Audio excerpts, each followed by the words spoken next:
Now then, it's that time again. It's that time again. We got a new patch, new expansion, and I got reworked. So of course it's time for a six faction, six decks. I am ridiculously excited for this one. I absolutely love some of the changes they've made and some of the new cards. So I'm so very excited about all of these. I've literally been sat for the past like 2 or 3 hours, just cracked up cracked open a couple of drinks after work, built a load of decks, and so we got them here for you now. So if you've never watched the Six Factions, Six Decks video of mine before, the general idea is these are a deck for each faction that I'm personally going to be playing on ladder, and I of course need to put in the disclaimer because some people think it's a meta snapshot. It's not. This isn't me saying these are the best decks for each faction. These are what I personally will be playing. Now, some of these I think are very, very strong and the best thing for a faction, but that isn't always true for every one of the decks. So take it with a pinch of salt. This is more there for ideas for people, so they have either decks they want to try if they like the look of one, or a jumping off point if they want to take one of these decks and experiment with it, figure out something. It's not a meta snapshot. Stop getting annoyed at me for thinking that I'm saying that these are the best decks because they're not. Now, got that one cleared up. Got that one cleared up. Um, as always, if you would like to see more content from me, if you could subscribe, that would be much appreciated. And I'll go into the decks. I'm very excited about this one. Very excited. So starting off is Monsters. This is actually the only list that isn't using any of the new cards. And the reason for this is it is my pride and joy. So this is a list that I've been working on for about a week and a half because when I initially made it, just as like an idea, I saw a lot of potential here, and it's sort of blossomed. It's grown into this deck that is an absolute monster. It has been doing so well on ladder for me. So for context, in sort of figuring out what to run, I dropped down to about 2400 MMR, and once I kind of cracked it, I managed to go from 2400 to 2480, playing pretty casually for like a day and a half. So yeah, it is very good. It's very, very good. I kind of felt like there wasn't really too bad of a matchup beyond Vi. I think Vi is a bit of a bad matchup, but what can you do? It's Vi. Um, so the way this deck works is we're utilizing a lot of the weather synergies you have with Ancient Foglet, and then we're just using the absolute powerhouse that is the top end vampire cards to really bring it home. Now, Ancient Foglet's a card that's been overlooked a little bit, I think, because it has a lot of potential. So you can just play it as a 4 in a matchup where you can be confident it will stick to get absolute max value, but you can also play it when weather's on the board, so that it's coming down a bit taller, keep it a bit safer. And it's very, very good when you pair it with some of the weather options available to you. So, for example, if Foglet is boosted by 5 when you play a Crimson Curse, which means Crimson Curse is tempoing for 11 points and then plays for another 10 points. Absolutely nuts. You play something like a Red Riders, which is already kind of decent. It's like an 8 for 6. Now it's a 12 for 6. Very good. And yeah, I've just really, really enjoyed playing this list. It just feels like it has so much power in it. And then, oh, your Foglets. Foglet gets answered by a Karathi. Great. A bronze has been Karathied. Now your double Unseen Elder from Caranthea spawning and Unseen Elder and your actual Unseen Elder come down and they can't answer it. It just kind of feels like it puts out must answer engines nearly every turn that no deck in its right mind can answer all of them.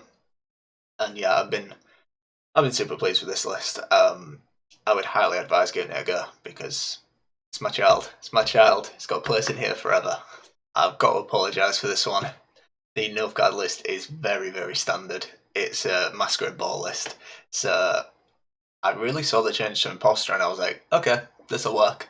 I thought Imposter was kind of on the cusp of being the best Nilfgaard option, but the change makes it a little bit better. I want to give it a try. If you didn't see, Imposter used to just boost the unit it copied by 2, and now it boosts by how many statuses are in the row.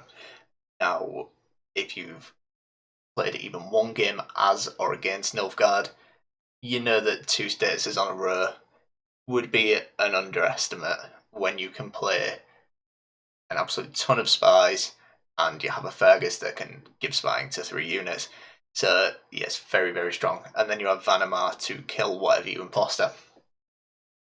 And yeah, I just basically took the imposter list I'd used before and then put in the new combo of Blightmaker and Mage Assassin.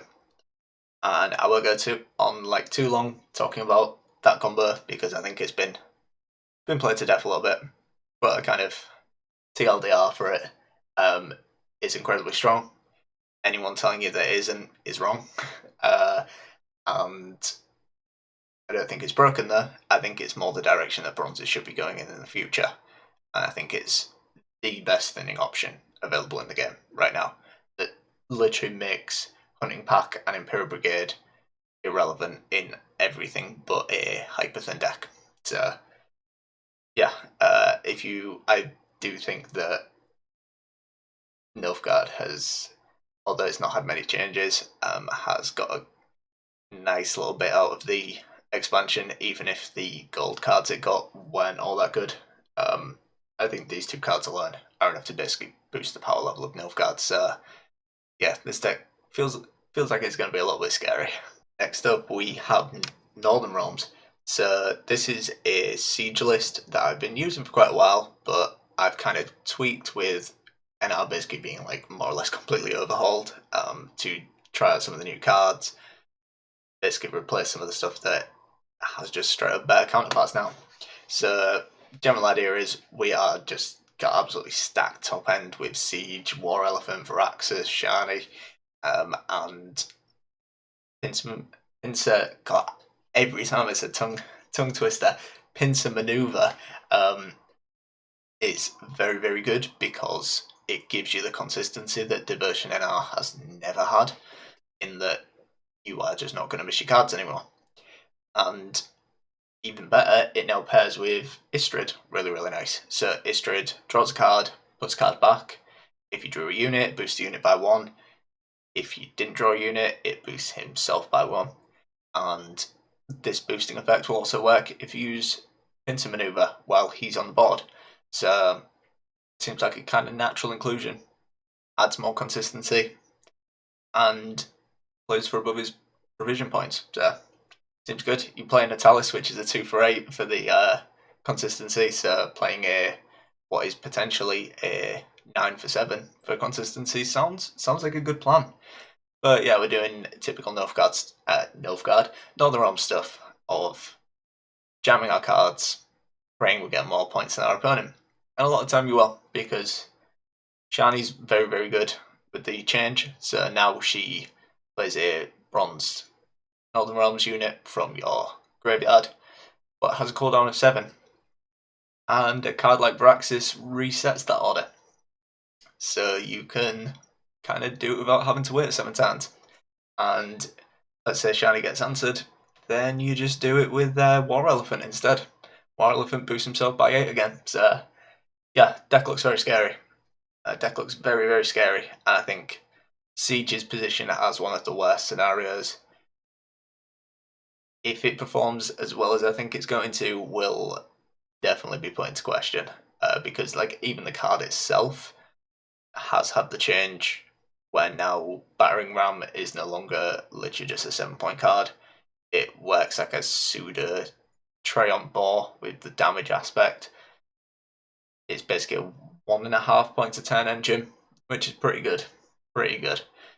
So yeah, I'm just excited for this patch. In all honesty, I'm trying not to like smile and get overhyped as I'm explaining these, so I can get my point across. But God, every single one of these decks I want to play. It's been a long while since something in each faction has really appealed to me. So this might be the one deck I'm not too sure about. I think needs experimentation. This is a Dead Eyes list, so we're using Find Death and Venossiel and all the usual stuff, but we have Vanadin in there, we have the Sorceress of Dolbothana, and we're just seeing how this gets on. My main concern with the deck is Vanadin.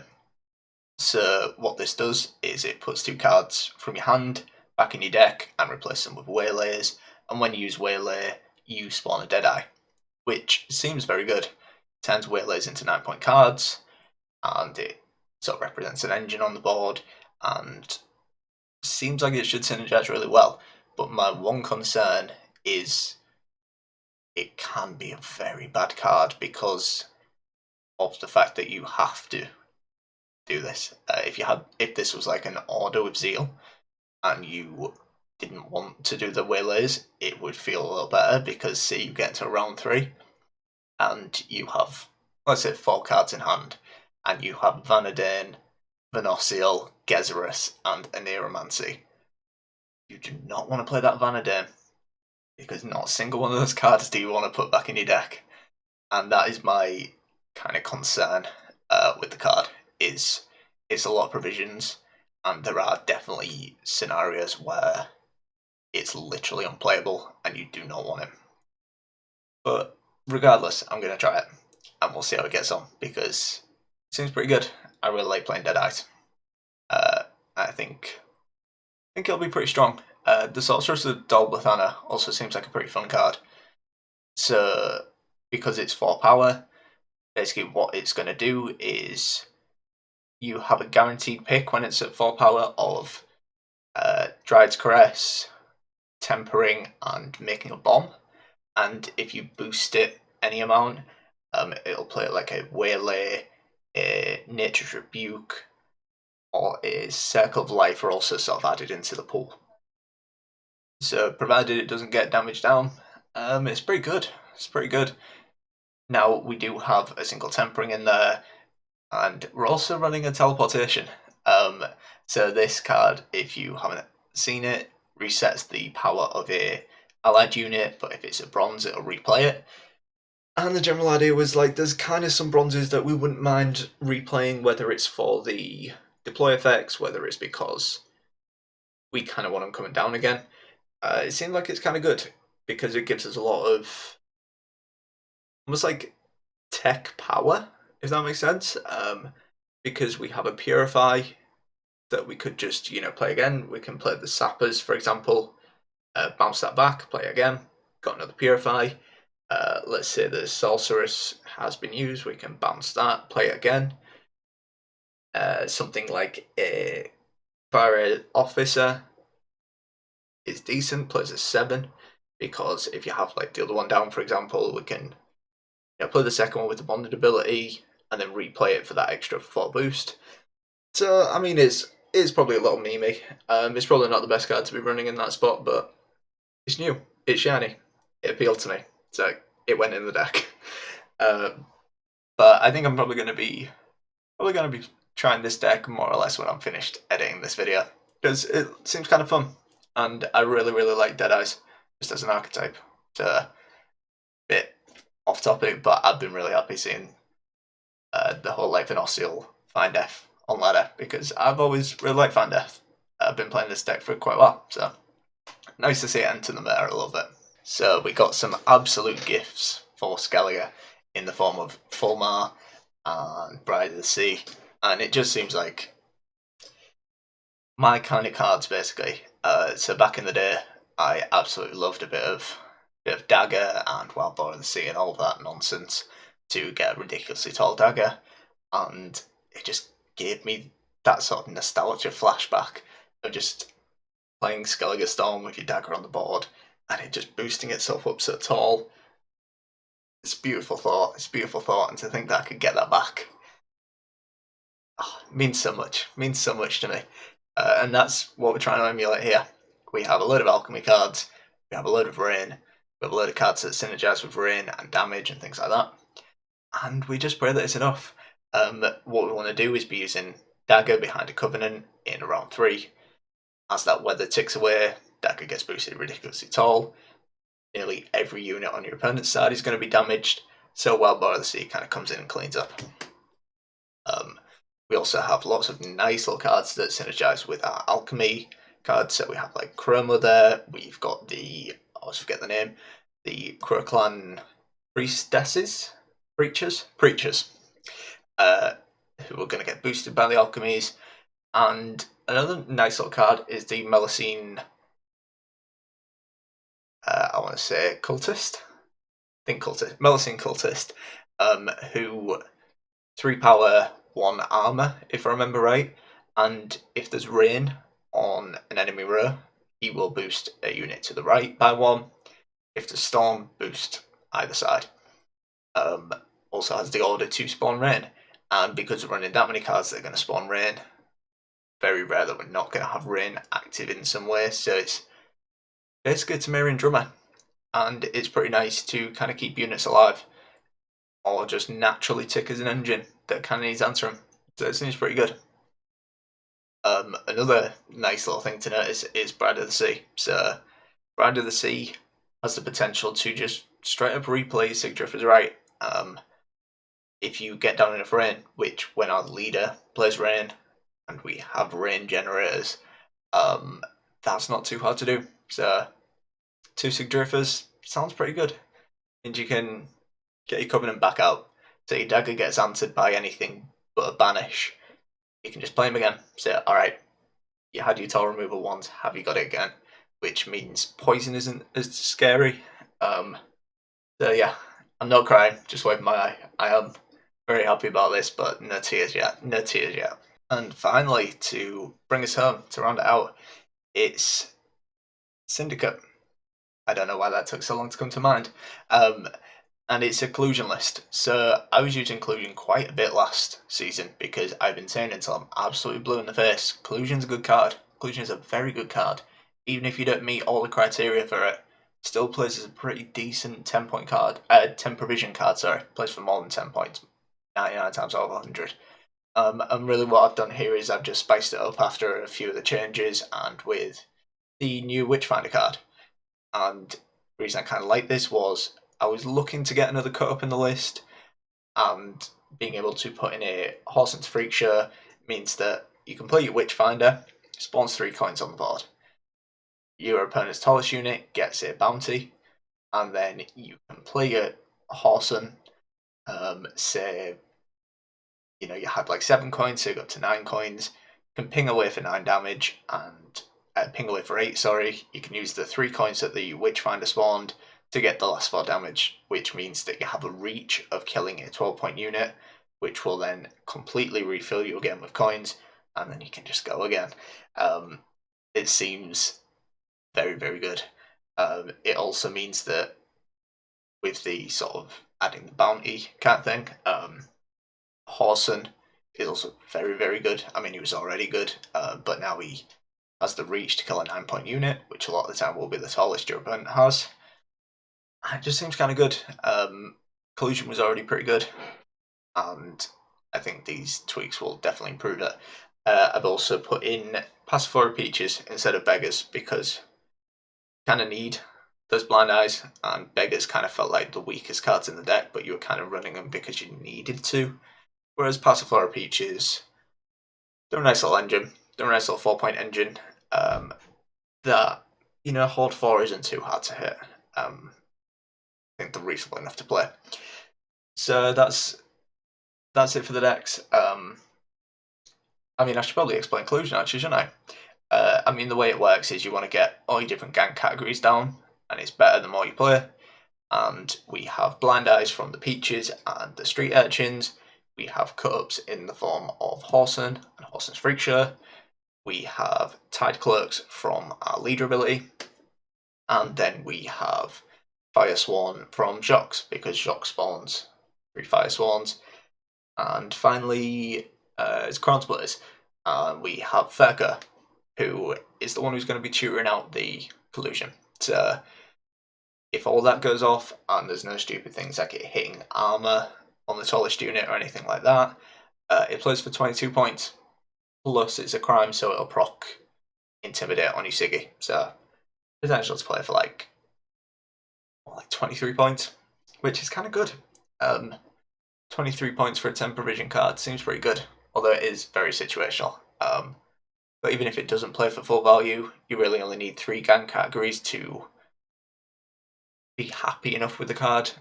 With 3 gang categories, it's going to be playing for usually about 12 points, which is kind of good enough. It's where you're like, okay, I'm happy enough with that. So yeah, I really like the card. And we'll call it there. Because I'm going to go play some games, to be honest. Nearly all of these decks I'm very excited to try. So yeah, I hope you all enjoy this season, because I sure as hell will be. And I will catch you in the next one.